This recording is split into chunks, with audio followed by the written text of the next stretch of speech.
The Robert L. Bratcher International Airport is about to undergo a multi-million-dollar renovation headed by successful bidder Kelly Construction.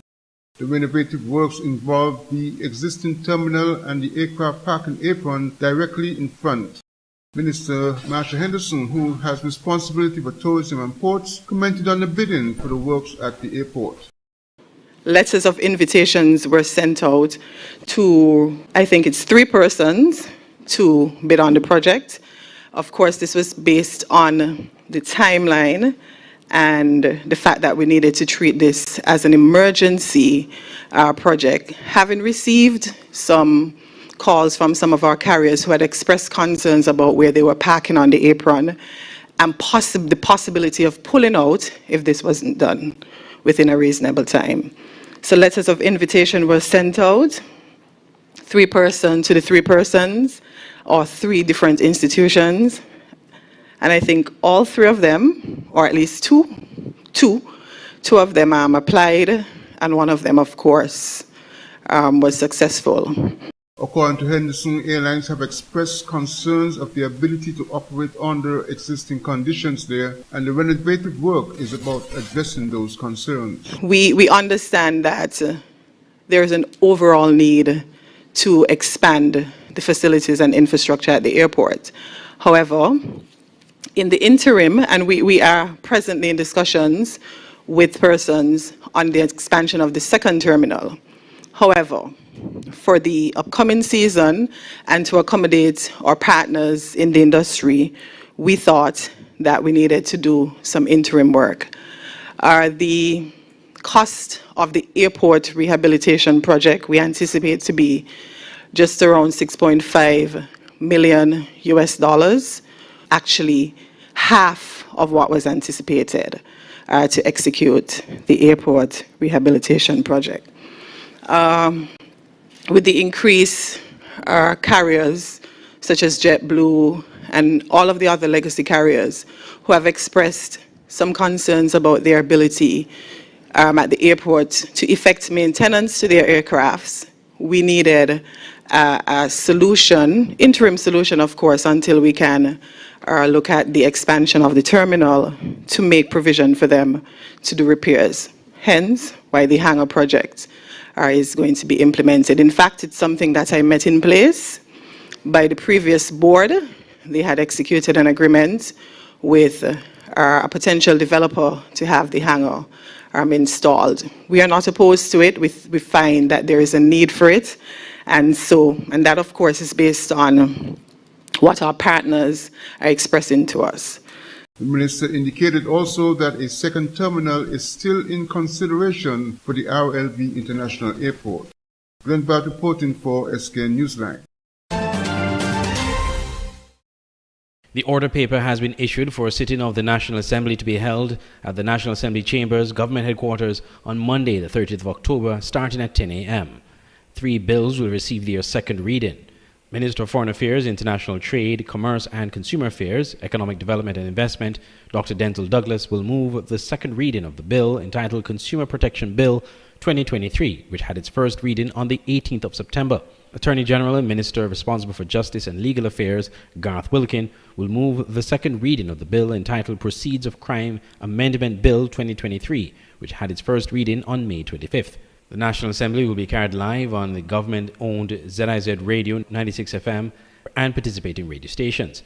Copies of the bill, as soon as they are made available, can be found on the website www.sknis.gov.kn of the St. Kitts and Nevis Information Service under the section titled Bills. I'm Andre Huey for SKN Newsline.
It's beautiful. He took one look at you and the angels started singing. Another wonderful day. What would you say about staying here for a few months or like a year, just so that we can be together again and just live and love and laugh and have fun and breathe?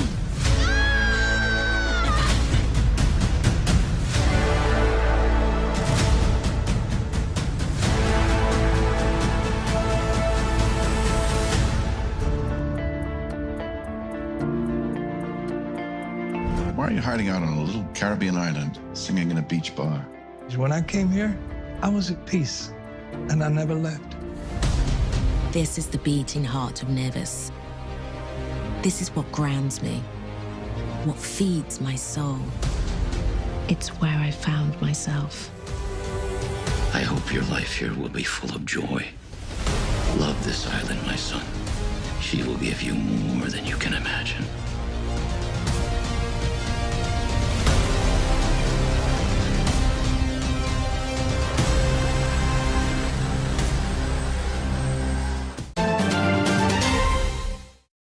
Director of the Public Works Department in the Nevis Island Administration, the NIA, Mr. Javon Williams, says while assessments are ongoing, initial evaluations indicate that the main road network around the island of Nevis did not sustain any major damage from heavy rains associated with the passage of Hurricane Tammy over the weekend.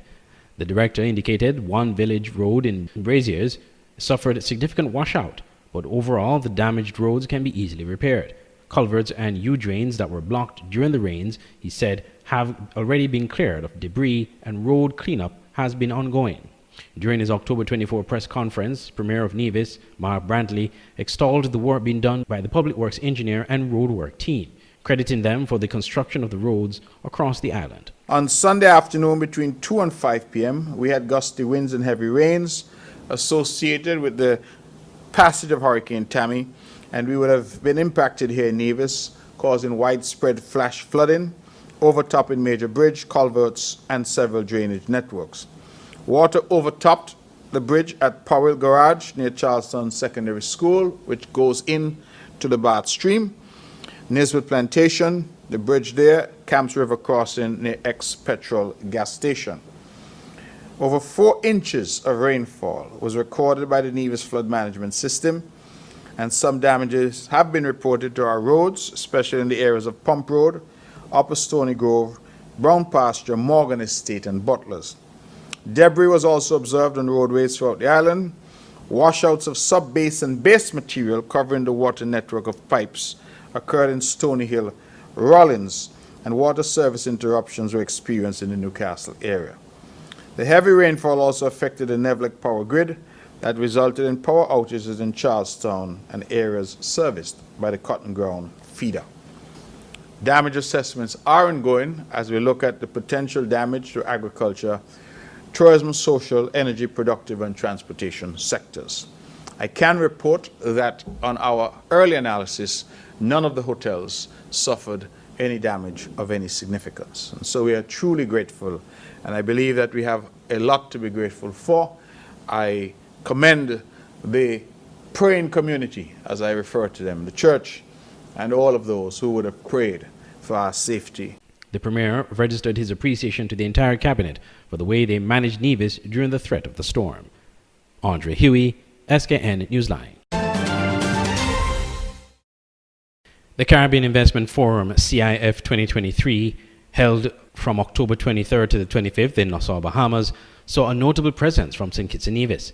According to a press release from the St. Kitts and Nevis Information Service, Dr. Denzel Douglas, Minister of Economic Development and Investment, et al., represented the Federation, highlighting its unique achievements, challenges, and vision for the future.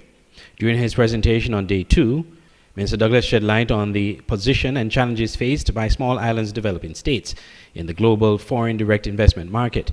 He underlined the paramount importance of regional collaboration and a strategic focus on nurturing the region's human capital, emphasizing these as critical levers to attract a larger share of the global FDI.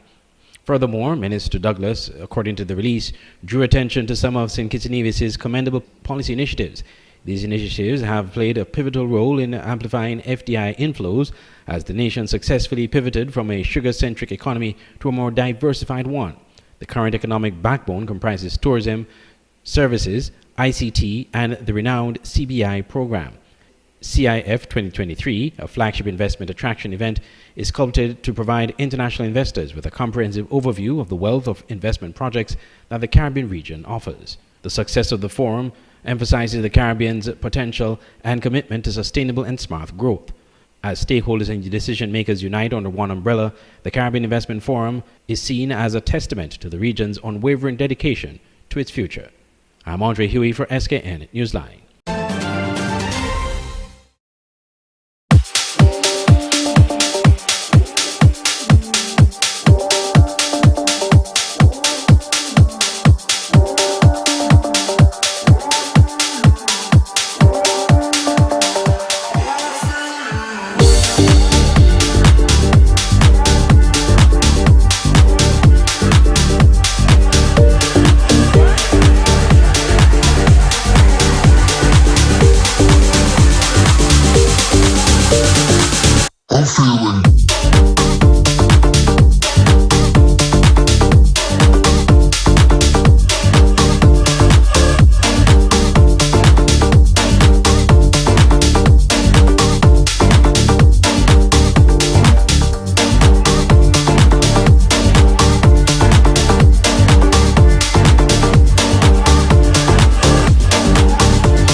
It's beautiful.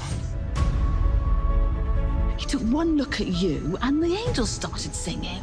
Another wonderful day.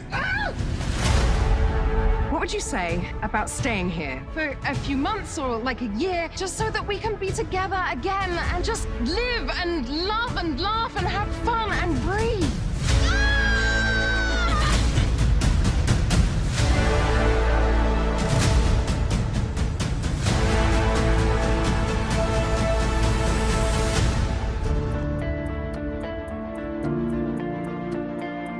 Why are you hiding out on a little Caribbean island, singing in a beach bar?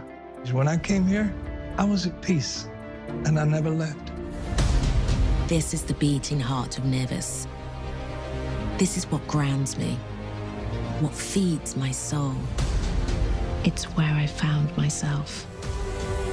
I hope your life here will be full of joy. Love this island, my son. She will give you more than you can imagine.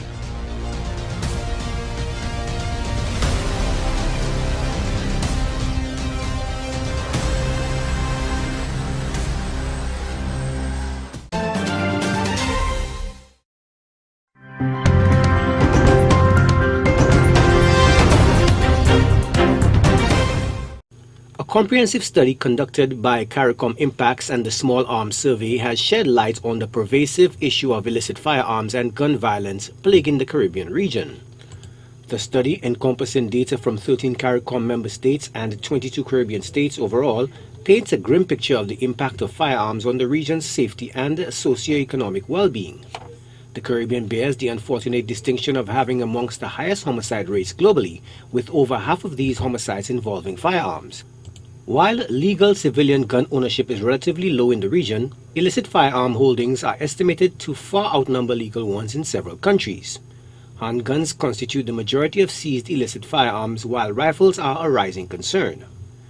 The United States emerges as a major source of illicit firearms and ammunition flowing into the Caribbean, but it's not the only one. Weapons also originate from within the Caribbean and neighboring countries. Traffickers exploit weak cargo screening to smuggle firearms through shipping containers, airlines, and postal services, often concealing them in everyday items like appliances and barrels. Emerging threats like ghost guns and 3D printed firearms, though currently marginal, pose a growing concern due to their proliferation in the U.S. Conversion devices that transform semi-automatic guns into fully automatic ones are also a cause for alarm in some Caribbean territories. The study highlights the substantial economic burden of gun violence, with case studies revealing that the average medical costs of treating gunshot wounds exceed per capita health spending by a staggering 2 to 11 times in countries like the Bahamas, Barbados, and Jamaica. To address this multifaceted challenge, the study puts forth key recommendations including strengthening firearm controls, regulated ammunition flows, enhancing capacities to identify and intercept trafficking, and collecting better data to understand the full scope of gun violence and its impacts. The findings underscore the urgent need for concerted action to curb illicit firearms trafficking and mitigate the devastating consequences of gun violence in the Caribbean. Joachim Duplessis, HTS News Force. The start of the winter tourist season will see more airlift into this Twin Island destination. The Fort Lauderdale-based Silver Airways, formerly Seabourn, will commence its ATR 42 and ATR 72 services into Antigua come November 16. This, as Commercial Vice President Paolo Mesnick explains. We are going to start the service with 4 times a week from San Juan to Antigua. We are coming from San Juan to Antigua late in the afternoon so that we can get all of the connections coming into San Juan from the United States and the rest of the Caribbean. Focus on the Caribbean is very strong. It's an integral part of our strategy. And being able to come back to Antigua is something that we relish and we are very happy and excited about. According to Mesnick, the frequency of the flights going forward will depend on demand. Start with this 4 times a week daily service. As we build it, as people start to gain awareness of the service and start to try and sample silver and repeat their travels with silver, the intention is to expand all the way up to daily service. The service follows intense negotiations between Silver and tourism officials, led by Tourism Minister the Honorable Charles Fernandez and Antigua-Barbuda Tourism Authority CEO Colin James. On Thursdays, Fridays, Sundays and Mondays, the airline will fly into this country at 6:35 p.m. The return flight will leave Antigua at 8 a.m. next day. The service has been welcomed by the Antigua-Barbuda Tourism Authority's Director of Tourism for the Caribbean and Latin America, Charmaine Brown-Spencer. Silver also offers code share with the larger carriers. So if you're coming in from the U.S., you can book your flight with JetBlue via San Juan, and then you can come over to Silver. So there are a lot of opportunities for us. Brown-Spencer is encouraging locals to capitalize on the service and its special offerings this winter season, as the service works both ways. You can get a ticket to San Juan for as low as $99. Coming up for the holidays, if you want to do your shopping, you can get a ticket as low as $99 to start, and then it kind of ranges between that and $139 one way. The tourism authority is also already at work in Puerto Rico, encouraging travel intermediaries to drum up demand for the service. For ABS News, I'm Ursula Charles Jr.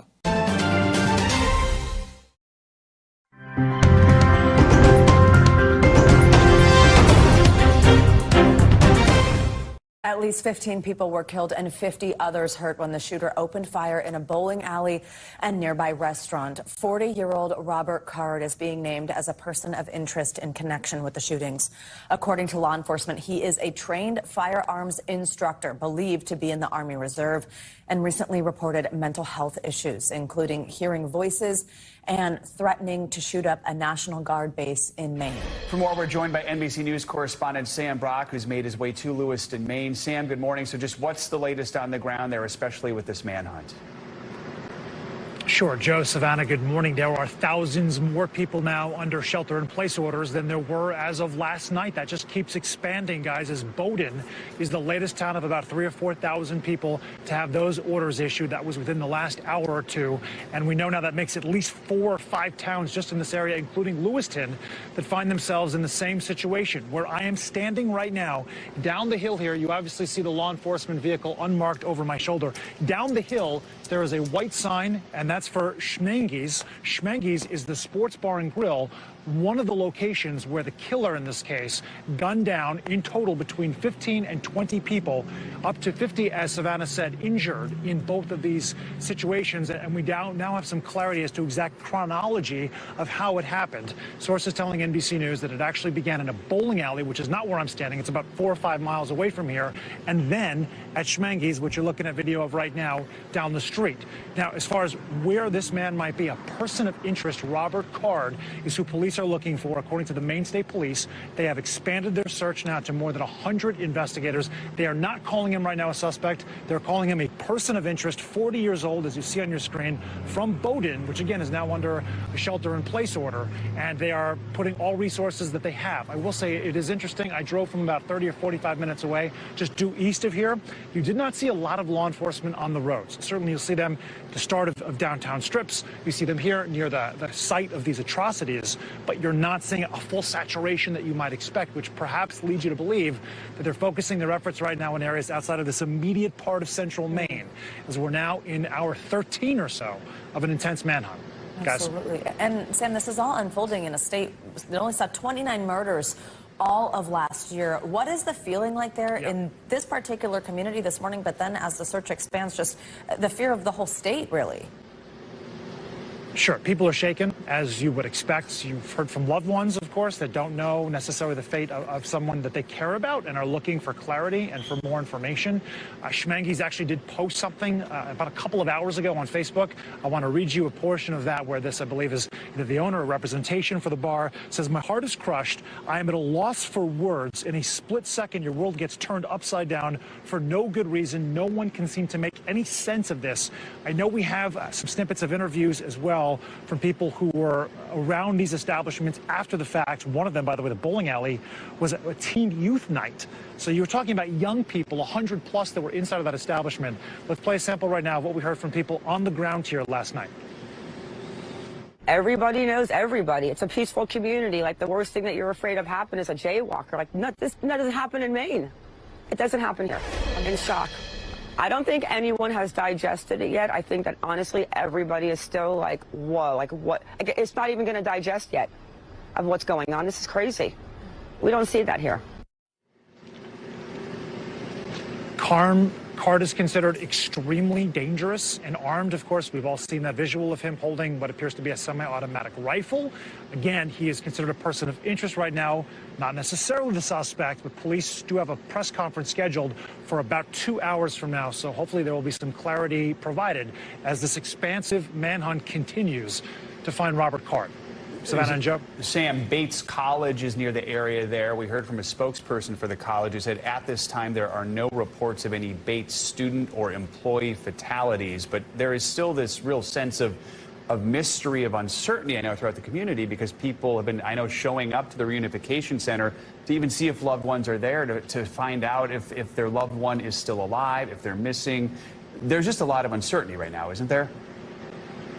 That's a great point. I'm glad you mentioned the schools as well, not just the colleges, but the local elementary and middle schools. I believe it's Auburn Middle School, where there is a reunification center that is set up right now, Joe. So kids are being directly impacted, even if they had nothing to do or were no close vicinity to what happened last night. Schools and government buildings in all of these localities are shut down right now. There are no classes today, so this has already affected everyone. And as you can imagine, the idea that there is someone dangerous lurking within your community and for parents to have no idea how that will play out or in what manner in which Robert Card, or the person of interest, will ultimately be taken into custody or resolved. Everyone right now is at an elevated state of anxiety as we see this play out. All right. Sam Brock reporting from Maine. Sam, thank you so much. After more than 3 weeks, the House has finally elected a speaker, Congressman Mike Johnson of Louisiana. The Honorable Mike Johnson of the state of Louisiana, having received a majority of the votes cast, is duly elected Speaker of the House of Representatives. Having served only 6.5 years in Congress, he has the least experience of any speaker in 140 years. Johnson is known for his conservative views and led efforts to overturn the 2020 presidential election results. The country demands strong leadership of this body, and we must not waver. He's earned the support of former President Trump, who is taking credit for Johnson's win. This time yesterday, nobody was thinking of Mike, and then we put out the word, and now he's the Speaker of the House. Congressman Matt Gaetz nicknaming him MAGA Mike Johnson. If you don't think that moving from Kevin McCarthy to MAGA Mike Johnson shows the ascendance of this movement and where the power in the Republican Party truly lies, then you're not paying attention. Johnson now in a crucial role for the 2024 election certification, but President Biden says he's not concerned. Just like I was not worried that the last guy would be able to overturn the election. The Biden campaign using Johnson's win to garner support, sending out a fundraising email saying it only underscores why it's more important than ever that we win by just as big and decisive of a margin as we did in 2020. The first vote under Speaker Johnson yesterday was a resolution supporting Israel. The House must also take up funding for Ukraine, something Johnson has questioned in the past. Another crucial task is a looming government shutdown, with government funding set to expire November 17th.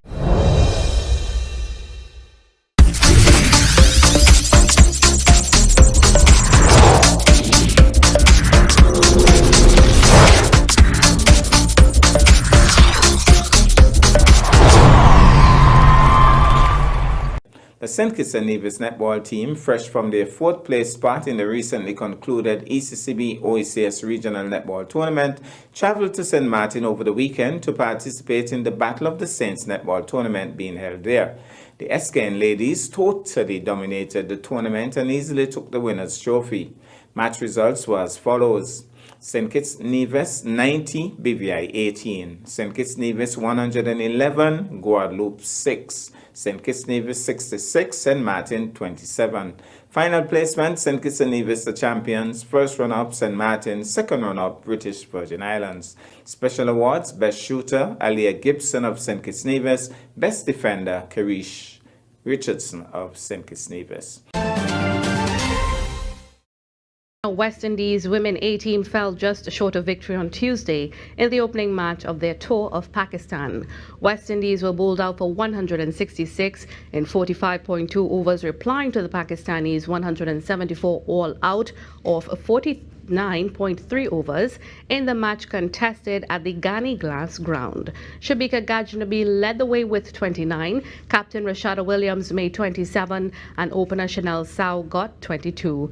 They were looking comfortable on 100 for 2 in the 24th over, but 5 wickets fell for 24 runs in the span of 67 balls.